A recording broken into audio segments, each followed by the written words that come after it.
Bem-vindos à oitava aula sobre a estrutura e detalhes do segundo Beit HaMikdash. Na aula anterior, começamos a aprender sobre o Mizbeach, o altar, e agora vamos entrar em mais detalhes sobre ele. Vamos começar com as medidas de largura e comprimento do Mizbeach. Na parte mais inferior, junto ao Yesod, o Mizbeach tinha 32 amot por 32. Agora, o Yesod em si estava apenas no lado oeste do Mizbeach, que é este lado aqui, e no lado norte do Mizbeach, que é aqui atrás, mas não estava nos outros dois lados. E como dissemos na aula anterior, 32 amot por 32 equivalem a cerca de 15 metros por 15 metros. Vamos ver agora, à medida que subimos pelo Mizbeach, a área fica cada vez menor. Então, começando pelo Yesod, o Yesod tinha uma amá de largura, o que significa que o altar ficava mais estreito aqui. Ele diminuía uma amá em ambos os lados. E conforme subimos mais, temos o Sovev, que também diminuía uma amá. Em relação a essas duas amot, do Yesod e do Sovev, ao contrário de todas as outras amot de largura e comprimento que estamos estudando, ela era composta de 5 tefachim. As demais eram de 6 tefachim. Conforme subimos mais pelo Mizbeach, chegamos aqui. Temos nos cantos os kranot. Elas também tinham uma amá de largura e uma amá de comprimento. Então havia uma área para os Kohanim caminharem, que também tinha uma amá.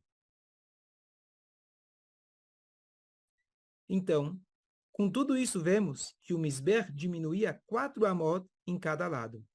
Uma amá para o Yesod, uma para o Sovev, uma para os Kranot e uma onde os Kohanim caminhavam. Isso significa que ele diminuía 8 amot, pois temos que diminuir 4 amot, um em cada lado. Então, em vez de ser 32 por 32 amot, ele agora passou a ter 24 por 24 amot. Na verdade, eram 24 amot e 4 tefachim, porque, como dissemos, esses amot eram apenas amot de 5 tefachim. Ou seja, as medidas são padrões e aqui tem uma exceção. Esse amá, essa medida, ela é composta de 5 ao invés de 6. Ao total, então, temos 24 amot e 4 tefachim, que é cerca de 12 metros por 12. Agora, em relação à rampa, a largura da rampa era de 16 amot, o que equivale a cerca de 10 metros. E como aprendemos anteriormente, tinha 32 amot de comprimento. Vamos falar agora sobre a altura do altar. Na parte mais inferior, temos o Yesod, que tinha uma amá de altura. Em seguida, subimos para a próxima seção, que tinha 5 amot de altura. Temos então a próxima seção, que tinha 3. E finalmente temos os kranot, os cantos, que tinham uma amá de altura. Portanto, a altura do altar era de 10 amot, aproximadamente 5 metros. No entanto, não eram 60 tefachim, pois assim como na largura e no comprimento, 2 das amot eram compostas de 5 tefachim, aqui também 2 delas eram de 5 tefachim. E essas são uma amá do Yesod e dos kranot. Portanto, é um total de 58 tefachim. Em relação à rampa, ela tinha 9 amot, porque ela tem a mesma altura do altar, sem os cantos, sem os kranot.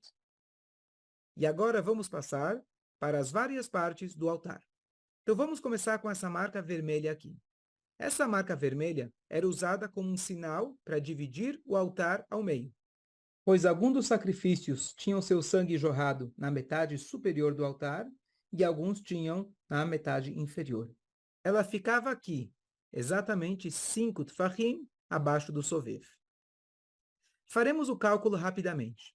Todo o altar tinha 58 tefachim, pois tem 10 amot, que são 60 tefachim. Mas 2 das amot, como dissemos, tinham apenas 5 tefachim. Então, são 58. Metade de 58 é 29. Então, daqui até aqui são 29, porque temos 5 tefachim aqui. E então dissemos que esses são 5 amot, compostos de 6 tefachim, dando o total de 30. Então, temos que subtrair 6. Se subtrairmos 6 tefachim, restam 24. Subtraímos 6 de 30, então temos 24 restantes, mais os 5 são 29. Essa é a metade da altura do Mizbeach. Havia um Huta Sikra, uma marca vermelha para dividir entre os sangues que deveriam ser colocados na parte superior e os sangues que deveriam ser colocados na parte inferior do altar. Aqui nesse canto haviam 2 furos. O canto que se estendia para fora do oeste do Misbeach. Ele se estendia um amá para fora, como dissemos. Lá tinham 2 furos. Um estava para o oeste e outro para o sul. O sangue era derramado aqui, e em seguida ele fluía para um rio que estava embaixo da Azará. Seguindo aqui, havia um tipo de azulejo. Quando retirado, você via o espaço onde aquele sangue caía dos 2 buracos. De vez em quando, os Koanim desciam lá para limpar o sangue endurecido. Finalmente, havia uma espécie de janela quadrada aqui. E aqui eles colocavam um pássaro que se impurificou, um corban, um sacrifício que se tornou impróprio. Ele ficava lá até apodrecer e depois então removido e queimado em outro lugar. 2 pequenas rampas saíam da rampa principal. Uma delas levava ao Yesod, essa daqui, e uma levava ao Sovev, essa daqui. E com isso encerramos a aula sobre o Misbeach.